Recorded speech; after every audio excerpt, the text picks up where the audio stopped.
all for joining us. This evening is titled Shine a Little Light. And that's really been, I think, a big focus of the Hurwitz family. Dina will obviously go into the whole story in detail. But for those of you that know Rabbi Yitzi today, and if you don't, I encourage you to get to know him because he's not a private man. He posts on social media, he has blog posts. I personally have read a lot of his stuff. He's got a lot of good stuff on marriage. When Gitti and I were getting married and getting started, he was putting out all that stuff.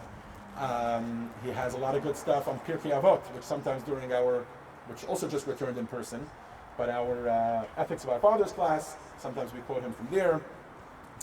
Rabbi Yitzi has not allowed his illness to debilitate him. Instead, he's chose to lean into it and shine even brighter than ever before. Shine his light even brighter than ever before. And I see a lot of you nodding your heads. You've read some of his stuff, or you've seen videos of him talking, etc. And that's been the theme of the Hurwitz family throughout their whole predicament.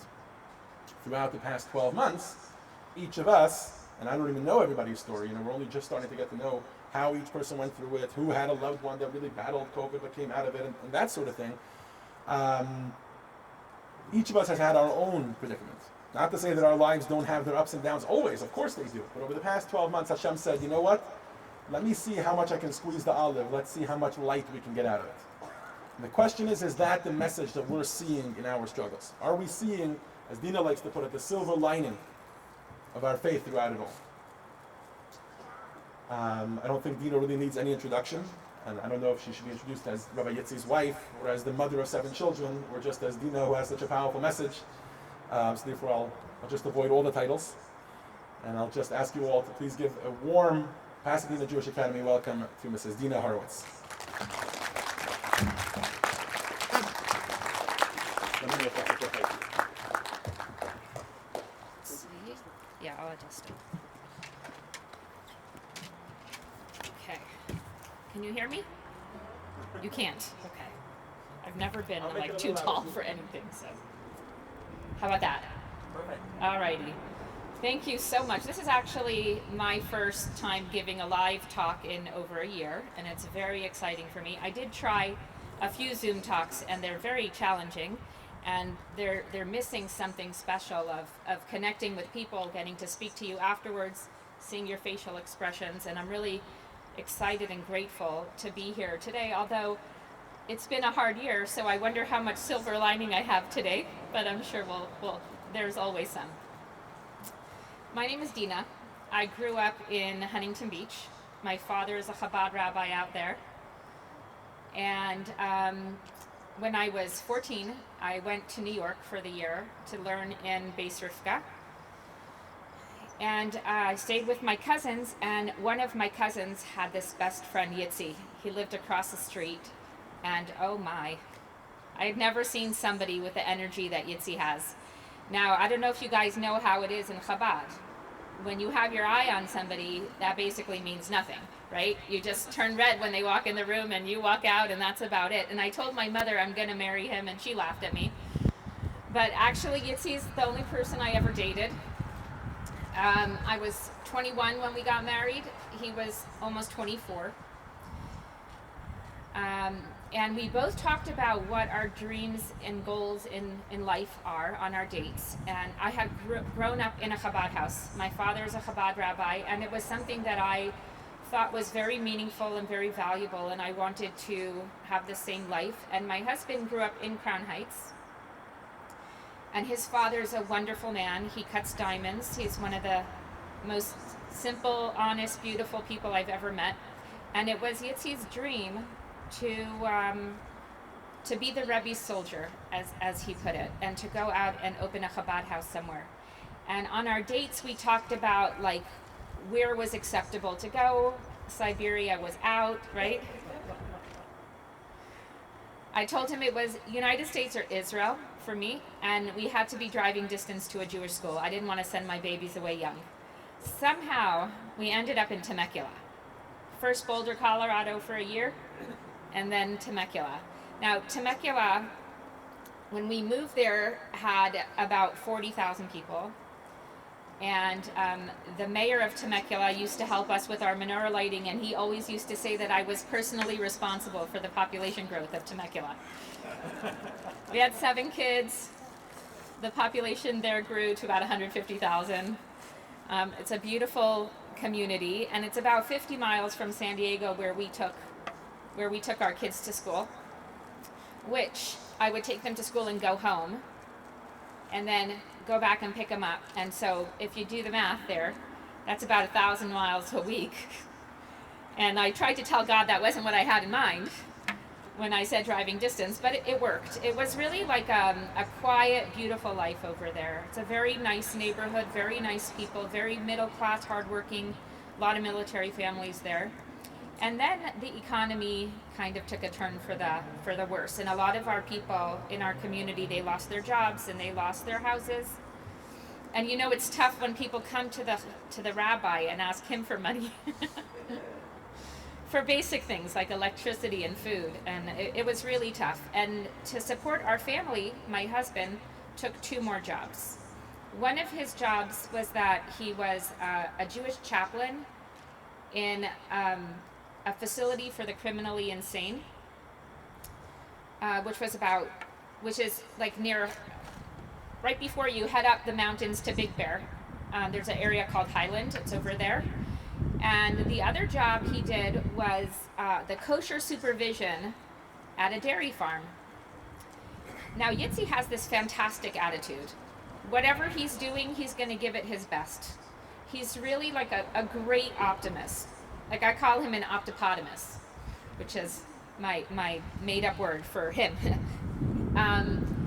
And he really did the best with his time over there. When he was at the dairy farm, he had to spend nights over there, sometimes 4 nights a week, and he would sleep in his car, and he had to wake up every hour, check on the cows.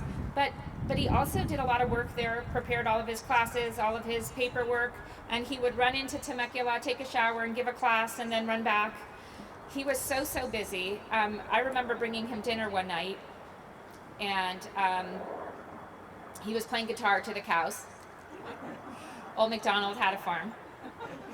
And I had just had a baby, and literally the cows came like running out to me, and he says, "They know you're nursing just like them." He's really funny.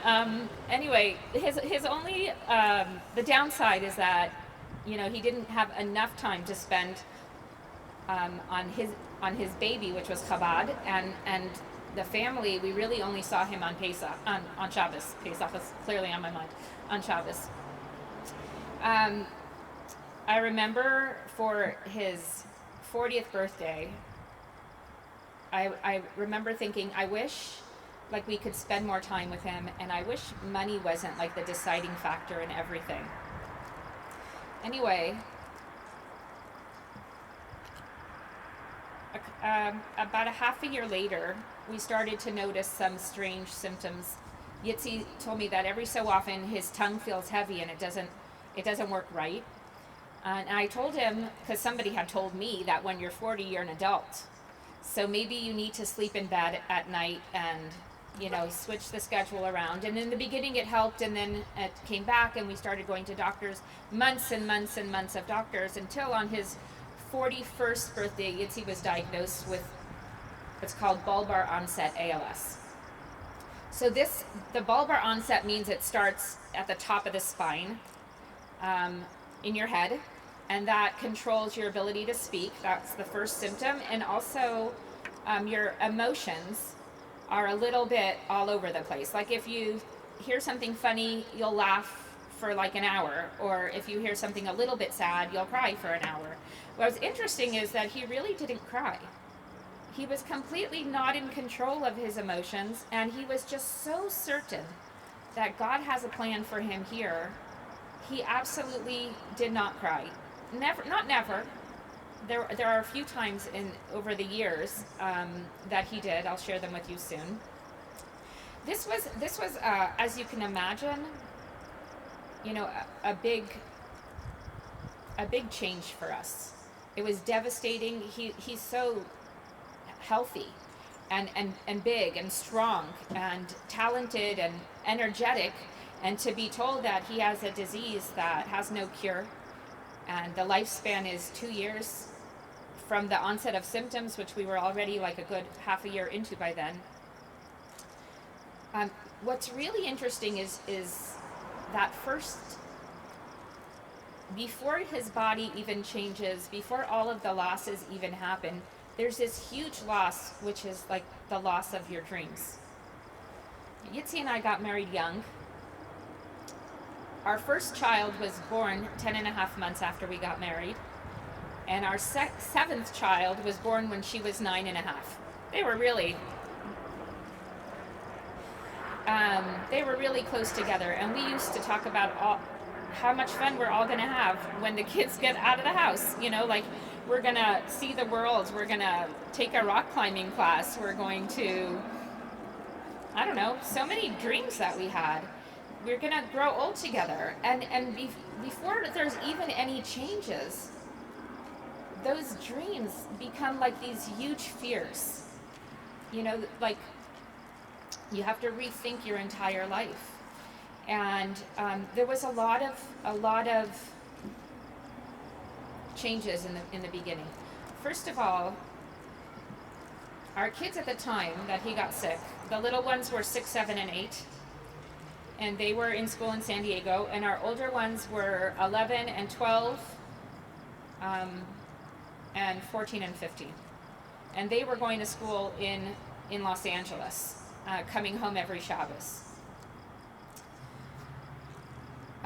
It was a little bit of a roller coaster in the beginning, because there's so much devastation of finding out, like, I was not an independent woman, right? I relied on him for everything. There's no way I could live without him. Like, for me, it was almost like a comfort knowing that I can't live without him, and when he dies, I'm gonna die also. I mean, I was sad for the kids, but like, I couldn't imagine living without him. And I feel like that's kind of one of the sad parts of a very long illness, is that you find out you're not dying, and they still are, and you're gonna live without them. But I did learn all those things that he took care of. I don't love doing them. I still cry when the check engine light comes on. But that was, he loved cars. He fixed them a lot. But also, we were just swept up in this unbelievable sea of love from our community, from the Chabad community, from the Jewish community, and even from the regular community in Temecula. It was really incredible. And after Yitzi lost his speech and could no longer walk to synagogue there, we decided we had to bring another rabbi to Temecula, and we moved to Los Angeles. I figured it would, I wasn't really familiar with Los Angeles, except the place where I buy food and get parking tickets. I don't know if anyone can relate to that. But 4 of my kids were in school in LA, and I figured that way 4 of them don't have to change schools. And it's a wonderful community over there. Now, finding a home for our family was a little challenging, because there's 9 of us. And although he wasn't yet in a wheelchair, I knew that we're going to need a handicap accessible home. And the homes in Los Angeles are a bit older, not necessarily handicap accessible. And I didn't really feel like such a good Chabad Rebbitzin, you know? I knew through and through, I know that God can do anything. I know that miracles happen. And I know that people die. And we're not supposed to rely on a miracle. So I have to be responsible and plan for the worst. So we ended up finding this apartment in a building that is all Orthodox Jews. Now, how many of you would think that's amazing? I was terrified. I never lived in that type of community before. And we were next door to the boys' high school, literally next door. So when I opened my bedroom windows in the morning, my son in school said, "Good morning, Mommy." I was like, wow, this is going to be crazy. I don't know how we're going to live through this, but it actually has been such a gift in our life, the way that the school has become part of our family, and my husband has become part of the school. I'm gonna bounce around a little bit over here, hope you don't mind. I do want to share with you the 2 times that my husband did cry, because I think it's important for us to be grateful for what we have before we lose it. So or not lose it, just be grateful, because we don't know what our future holds.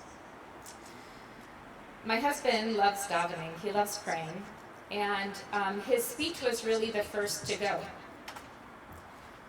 And he, at one point, had me call the rabbi for him, the one who helps you with the halachic decisions, and said to him that my husband cannot say all the words of the prayers. When you pray, you're supposed to actually mouth the words. Because if he does, then he's too tired to speak for the rest of the day. So the rabbi told me what are the minimum that he has to say, that he should try to say. And when I hung up the phone, my husband cried. He loves to daven. And a few weeks later, I had to call back because he couldn't say that either, until now he does everything with his eyes on a computer, where with his eyes he also turns pages and chooses books and all that. The other time was when he couldn't kiss the kids anymore. You know, I'm not going to stand up here and pretend that life is wonderful and that it's easy. But we are very fortunate to be part of a community, but also the way we grew up, knowing that every person has a purpose. And as long as there is breath in your body, you still have a purpose here in the world. My husband's dream was to be a teacher, to teach the Rebbe's words to everybody. And he tells me one day it's like he got a promotion, because we used to have our tiny synagogue in Temecula, and now he's able to teach to thousands and thousands of people around the world. 2 years to the date of our first doctor's appointment, it was the day after Rosh Hashanah, my husband was rushed to the hospital, and he had pneumonia, and he needed to have an emergency tracheostomy, which is, I wish not too many people knew what that was. After COVID, I think we all know, it's when they put a hole in your neck and they connect a tube to you and they connect him to a ventilator that breathes for him. ALS is where all of the muscles, they just stop working, and your lungs are a powerful muscle, and when people are too tired to breathe anymore, they have choices now to be ventilated or to die. And my husband also had that choice. This was really interesting. So for a Chabad rabbi, the knee-jerk response is life is important, we have to live. But the rabbi that we speak to said he is not allowed to answer that question for 3 days. He needs to really understand what his life is going to look like and make that decision, really thoughtfully, not just I'm a rabbi, this is what I'm supposed to do. This was like a really hard 3 days for me. He had a few concerns. He spoke to a lot of doctors and a lot of rabbis during the time. He was constantly feeling like he was choking, and he didn't want to live like that. But they said as soon as he has the trach, that'll go away. And he was very worried that he's going to be completely dependent on other people to take care of him, and what if they're not good people? So I promised him that if there isn't a good person to take care of him, I will. I had no idea what that would mean. I mean, that meant for months, 16 hours a day, I was his nurse, sitting in the room, not sleep, like through the night. And my kids, it's not like they had a mom who was so functioning either, right? Because I had maybe 3-4 hours of sleep a night for months at a time. But then we had this wonderful school next door to us. And a couple of the boys said to me, why don't you teach us how to help you? And we had 4 of the boys that learned how to take care of him. And actually the 4th one got married this week, which is really nice. And they became part of our family. We have a synagogue in our home, a daily minyan, and the 11th grade in the high school has a class daily in my husband's room, a Gemara class. We have a lot of music in his room, and a lot of people come to visit. People come to give hope. People come to get hope. People come to laugh with him and to cry with him. It's a really special place to be there with him. His body does not work. The only thing that he can move are his eyes. And with his eyes, he writes on his computer. And he writes beautiful things, beautiful thoughts. For over 6 years, he wrote every week on the Parsha, on the Torah portion. One of those years, he wrote on the Haftorah. He writes once a year marriage advice for men. He writes me a letter every Friday. And it's not easy.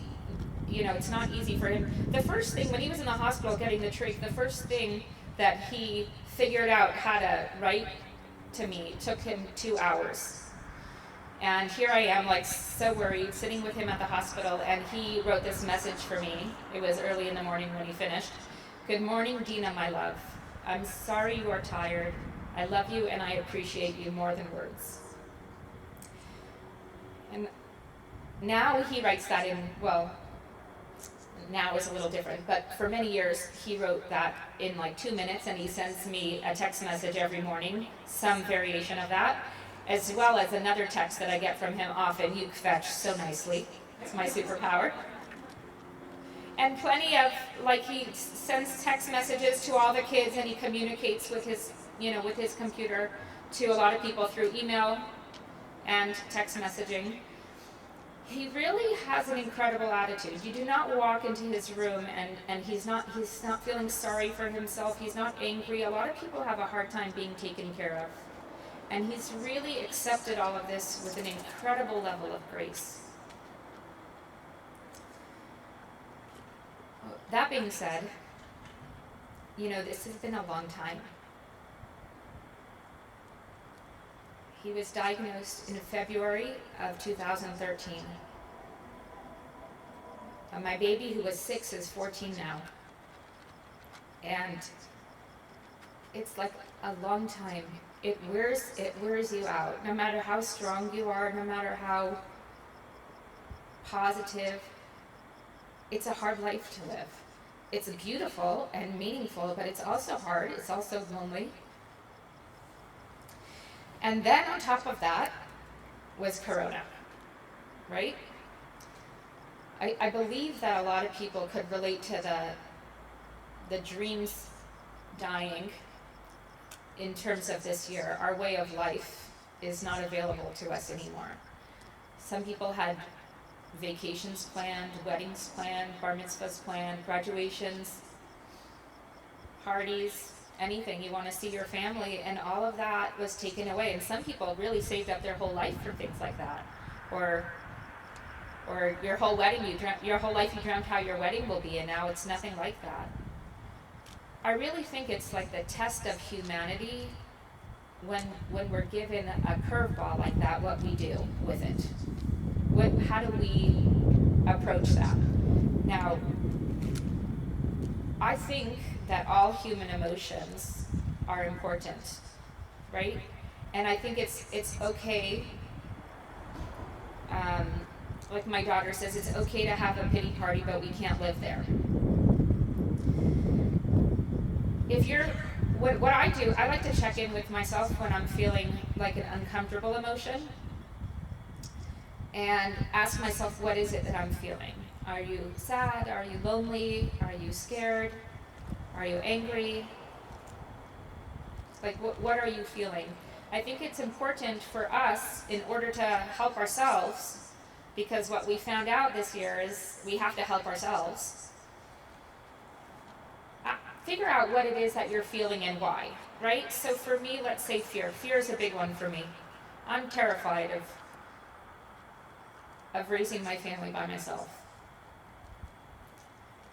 I'm also terrified of all my kids growing up and me living in the house with the machines beeping, like that loneliness. So then you ask yourself, do you have a good reason to feel terrified? Or sad, or scared, or whatever it is? Most of us do. We have reasons for our feelings. And it's actually a great kindness to give yourself permission to feel.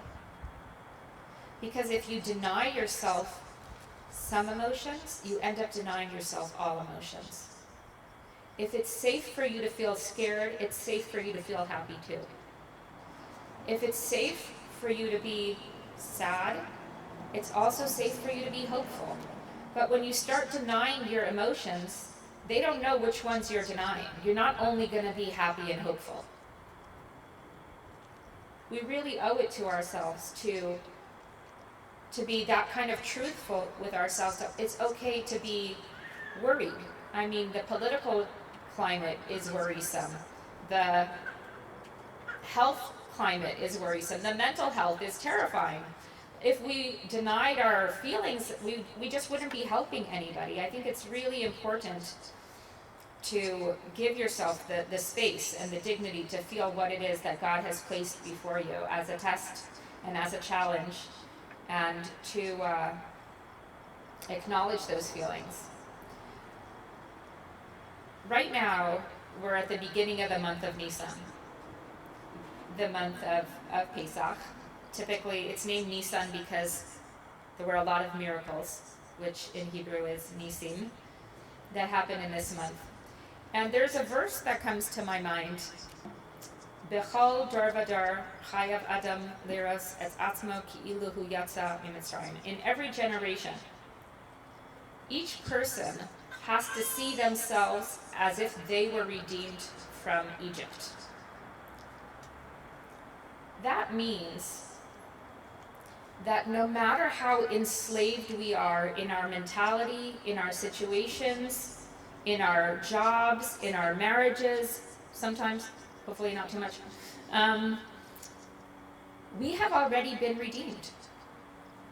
And it's a mindset of knowing that you are a free person and you're choosing to do this. Because this is what God needs of you right now. This is what your family needs of you right now. And sometimes this is what the world needs of you right now. It's a very different attitude than being a victim. I didn't ask for this. Nobody asked me if I would please do this. Knowing that I actually do have a choice. Everybody has a choice. You could, there are other choices, but I'm choosing to take care of my husband and my family.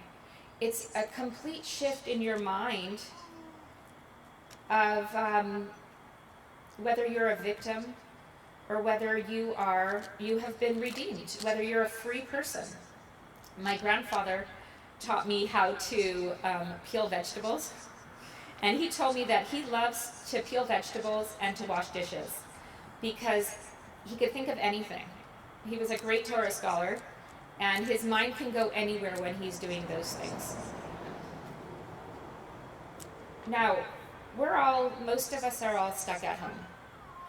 You know, the beginning of Corona was actually really exciting for my family. It was the first time in 6 years that we locked the doors and we had privacy. My home is open and we have like 100 visitors a week. And it's wonderful for my husband. It's a little draining for the rest of us. And the first 6 weeks was like incredibly enjoyable for us.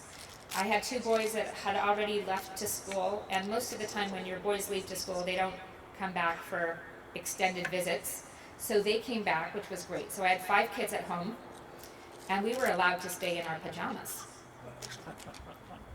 Right? I was allowed to like declutter certain rooms because I wasn't expecting company every second, right? And thankfully we have a lot of music in our home. 5 of my kids play guitar and some play piano too, and there was a lot of music happening in the house, and it was really, really exciting. It was really special, I think, for us. But then somehow my husband was exposed to Corona, and they also saw, what was happening, in the a lot of our family is back east, and the Jewish community there was hit terribly. A lot of people died over there.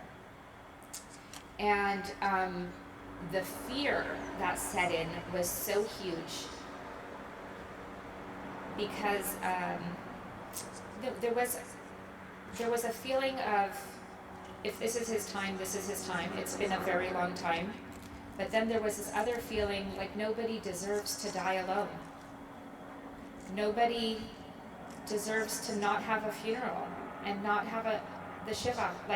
And the fear became so huge, and my kids do what almost all kids do. They turned on their devices and they numbed out the world. Some of them went to school on Zoom, and some didn't, and I just couldn't argue with them all the time. And I do strongly believe that this has it's changed them. It's changed everybody. There's a different understanding of what's real, but also there's in the young kids today, it's so easy to just numb it all away and press pause on all thought and all everything and just let time go by. It's like on one hand, time is so important. We have so little of it, and on the other hand, I don't want to deal with it. It's just too difficult.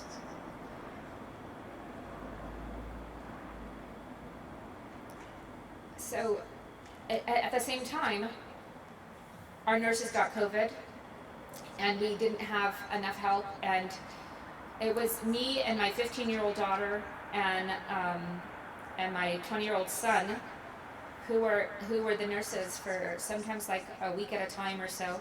And the drain of exhaustion, of staying awake for like 50, 60 hours at a time, I can't even begin to tell you what that does to somebody's positivity, right? Not good. Thankfully now it's gotten a bit better, and I do want to share with you something. There were times where I was ready to, I felt like I was gonna die. I was so run down and so exhausted.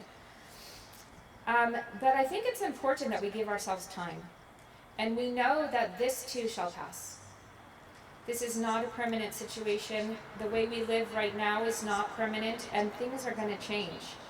Sometimes they change for the better, and unfortunately sometimes for the worse. But I think it's so really important that we recognize these things. Nothing stays the same. Things change. Nothing is forever. The only thing that doesn't change is the fact that things change. And we started welcoming people back in our house again. We have plexiglass walls up around my husband. And he's starting to get the music back, but again, it did take a toll on him. His ability to write has been virtually non-existent the last few months.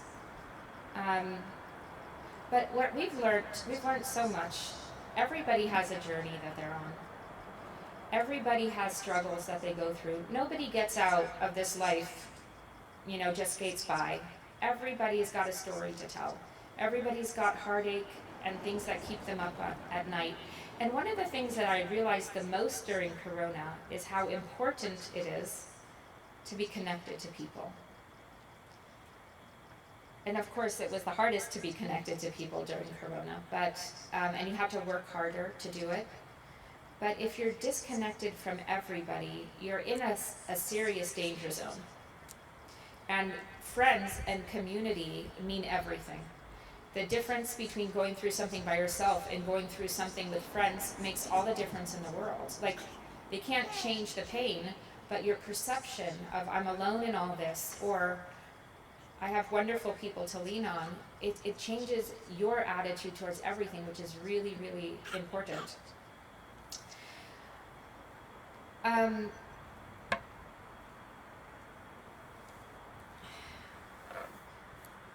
This is a different kind of talk because it's a post-Corona talk, so I don't want to dwell solely on how hard everything is, but I do want to share with you.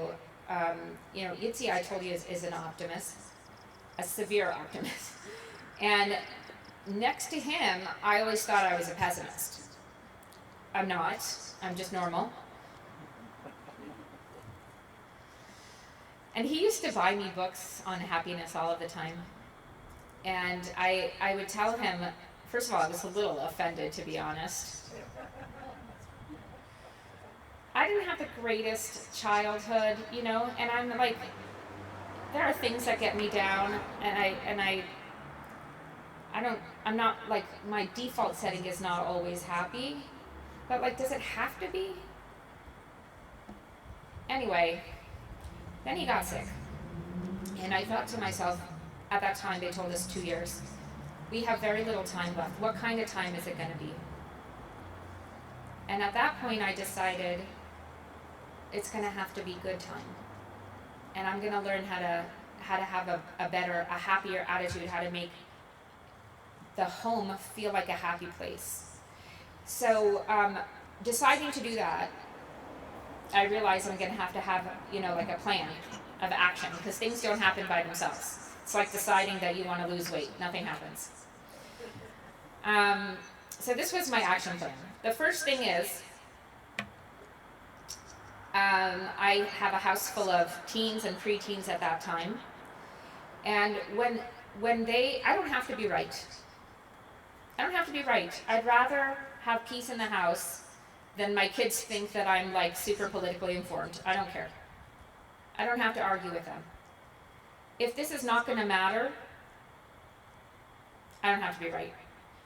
The other thing is, if it's not going to matter in 5 years, we don't have to argue about it at all, right? Like most arguments, like if you trace back to why people stopped talking to each other, it was something so silly. I try to say yes to them as much as I can. There's a lot of tools out there for adults that are grieving, and it's really hard to say that, grieving while somebody is still alive, but there's been a tremendous amount of loss. But there's not so much out there for children, I don't think. And my children are hurting, and if they want something, and A, I could afford it, B, it's not going to interfere in their relationship with God or other people, and I could say yes, why would I not? And I try so much to say yes to my children. The other thing is, there is a lot of music in the house, and that doesn't work for everybody, but in our family, music makes everybody very happy. Even if I have a killer headache and the music is on whatever, I try to just hide in my room. But the music really does wonders for my kids. I see them have a hard day at school and come home and go straight to their instrument. And even if they are arguing with each other, they'll just in the middle of an argument say, hey, what are the chords to that song? And all is good, right? The other thing is, I don't take myself so seriously. I used to dream of what I would be like as an adult, and I thought I was going to be tall. I don't know why. And sophisticated. And I realized that, like, I could pull off sophistication for a few minutes at a time here and there, but really, as my kids lovingly tell me, I'm such a dork.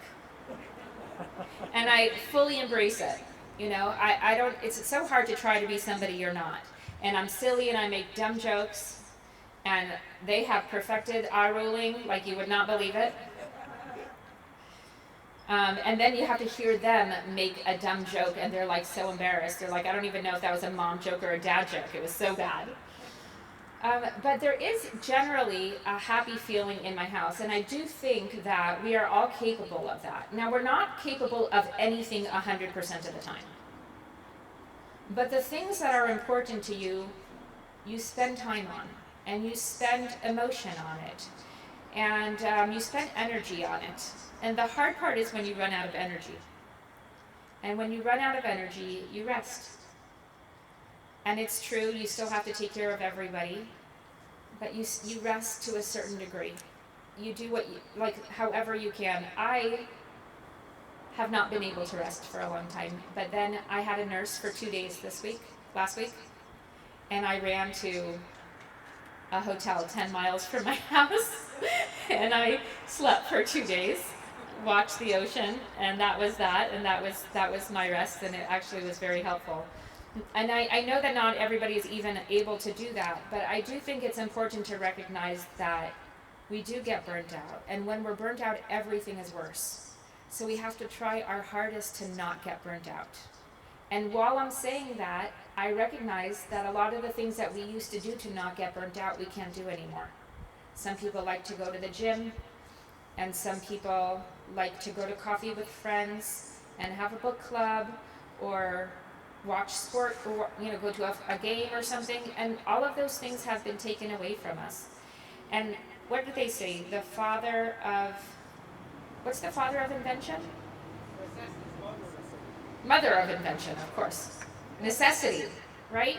We got to think of some new things, because what was available to us is no longer available, and it is absolutely necessary for us to find more ways in this life that we have right now that we could feel whole, that we can feel taken care of, that we can feel connected. And I know that all of you here are here because you're connected to Chabad. And Chabad is great, because they're not going to leave you alone. And you're going to be connected to them. And I hope that a lot of people here have family and friends that they could feel connected to. And if you're feeling alone, I hope there's always somebody in your life that you can reach out to, just to remember that you're not alone. And as we come close to Pesach, I want to share one last thing. I don't even know what time it is, so I apologize. We're good? The word Egypt in Hebrew is called Mitzrayim. One of the translations for Mitzrayim is boundaries. We were redeemed from the boundaries. And what are these boundaries? These are the boundaries that we put on ourselves. I'm not smart enough to become a doctor. I'm not strong enough to do that job. I'm not pretty enough to go on a date. I'm not skinny enough to try out for a new job. Whatever it is, whatever we tell ourselves, we have fears that hold us back. And what I find interesting is, I'm not going to say I know everybody in the world, but I know my husband really well. And nothing holds him back. He absolutely has a lot of boundaries. He can't move. He can't talk. Yet, whatever he could do, he does. Imagine if we did whatever we could do. Imagine how powerful we would be if we used everything. Use your arms and hug somebody. Use your words and tell people how important they are, how meaningful they are. Words are precious. My husband gave, his last speech that he ever gave was about words. If you had a limited amount of speech, what words would you use? What would you tell your children? What would you tell your friends?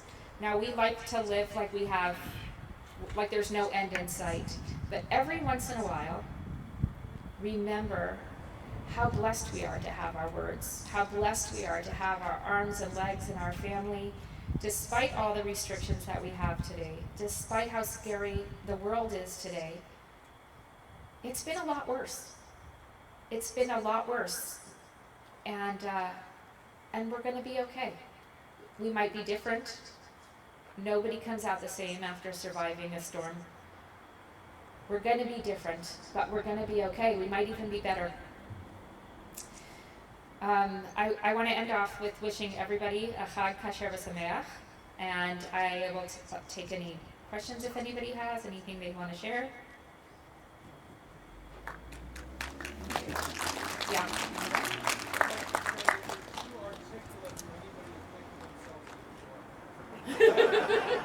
I'm a special kind of dork, but thank you. Thank you. So if you have any questions, please just raise your hand. We'll ask you to stand up. All right. Sonia, can you please stand up? Dina, can you hear me? Yeah.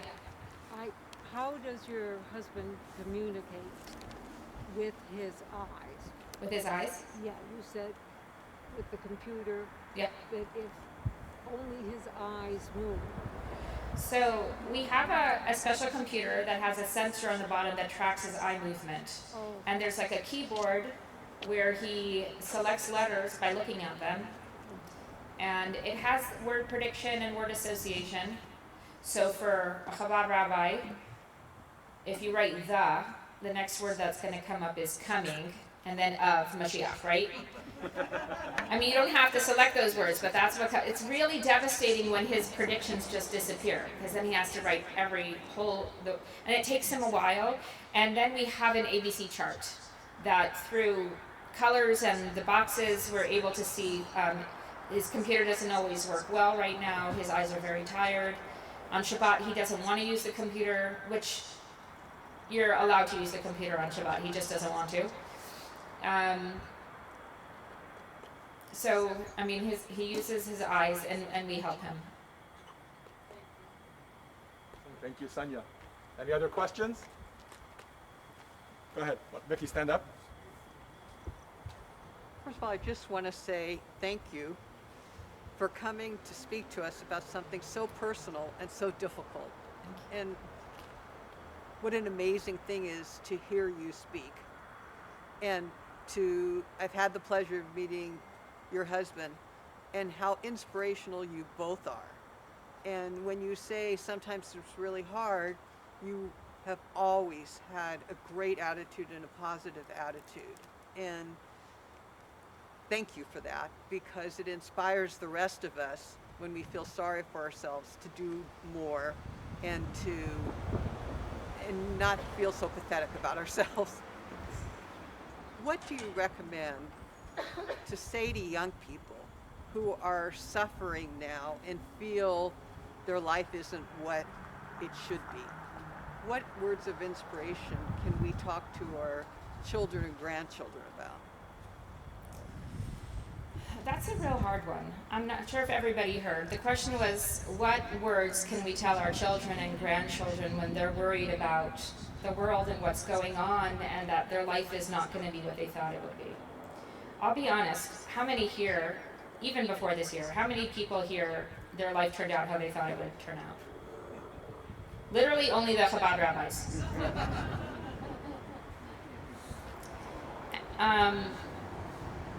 Life surprises us, both in the good and in the bad. And it's a testament to humanity how resilient we are. Children become resilient, but there is going to be a wave of problems that we don't foresee right now. Can you imagine all the 2-year-olds who never see a person smile because everybody is wearing masks? What a world they're growing up in. Right? There's going to be a lot of learning for all of us. And what I think we're going to need a great deal of compassion, a great deal of love, and a great deal of patience. And I don't know why things changed the way they did, but we're going to be okay. It's going to be different, but we're going to be okay. I think I'm a big believer in being honest. I'm not going to, you can't tell a child that it's going to go back to normal, or because we don't know. But you can listen to them. You can ask them, why don't you tell me what it is specifically that you're afraid of? Because most kids just really need to be heard.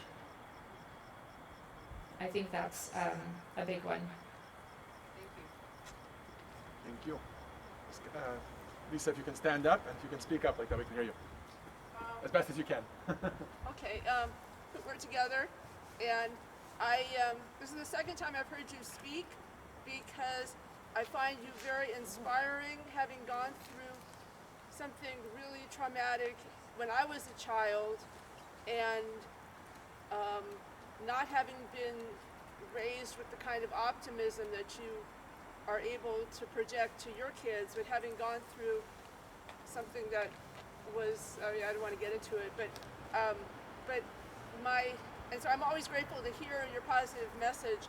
I'm curious, when people say they're worried about contracting corona, and they think that they have serious ailments and they're vulnerable, and you skipped over it, and maybe I'm asking something too personal, but did Yitzi, was he able to does he contract corona? Was he able to fight it? Because I don't think of him as being He didn't in a have strong it. position. No. Oh, the question you were asking about whether Yitzi was able to fight corona, Yeah. he actually didn't have it. We thought he was exposed to it and then had a flu. So he didn't have it. He doesn't have antibodies for it. He's done part 1 of the vaccination. You know, I'll be honest with you. I know you said that I'm always positive. I'm not. I don't think anybody is. I'm not going to give a talk when I'm crying. I mean, not right. I'll try to get in the right frame of mind and everything. It's been a hell of a year. I can't even begin to say. Before this year, I was telling my husband that your family's going to have to move in for a month this summer, and I need a break for a month. I just need to go somewhere quiet where I don't have to take care of anybody. And then Corona happened. Needless to say, did not get the break. I just got 2 days, and I'm very grateful for it. Nobody is always positive, you know, and it is really hard. At a certain point, my husband said, I cannot live like this in this solitude. So you have to let people back in no matter what happens. So we have our plexiglass walls around him, and to be honest, he's connected to an air filter which is more than 6 feet away from everybody and has 2 filters that the air goes through that catches 99% of all diseases and bacteria and infections. And he feels pretty safe, which is a little ridiculous. Like he would joke with us, what's the worst that's going to happen? They're going to put me on a trach?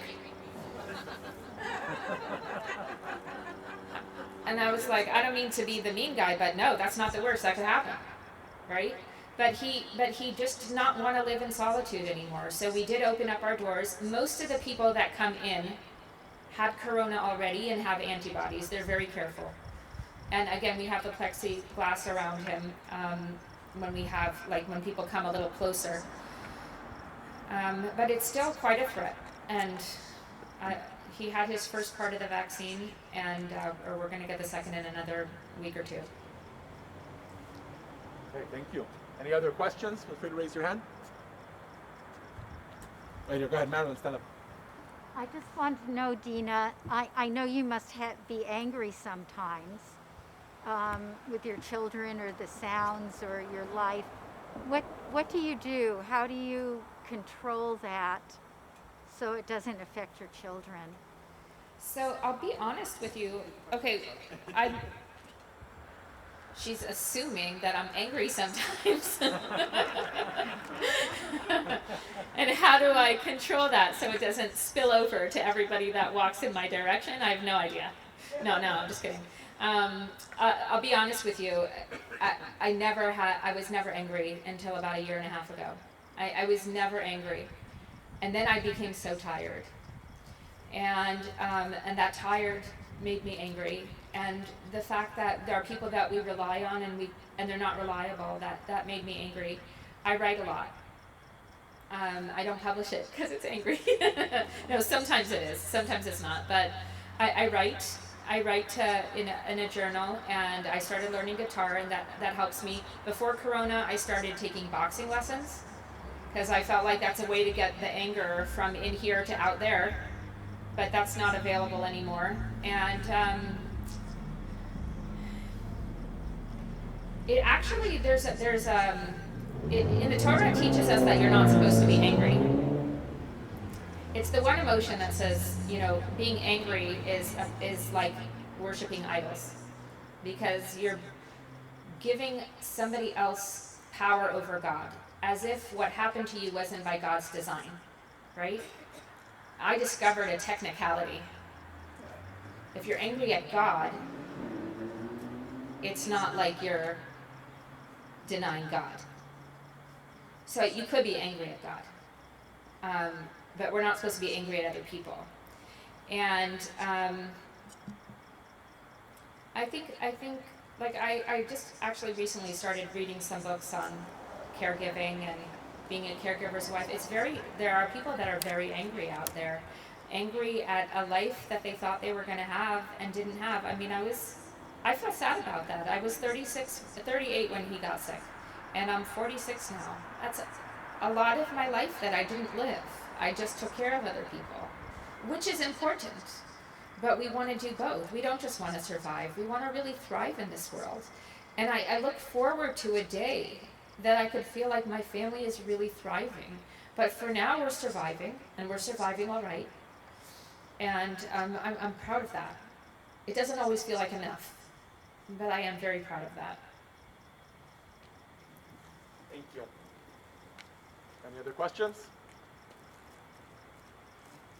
Go ahead, Charles. Who's minding the store now? Right now, I had to ask a nurse to come at a different hour so I can come here. Oh, wow. And I was up at 6, which was really 5, but Thank it you was so, my so much. pleasure. Thank you so much. Thank you so much. Thank you. I didn't even need those tissues.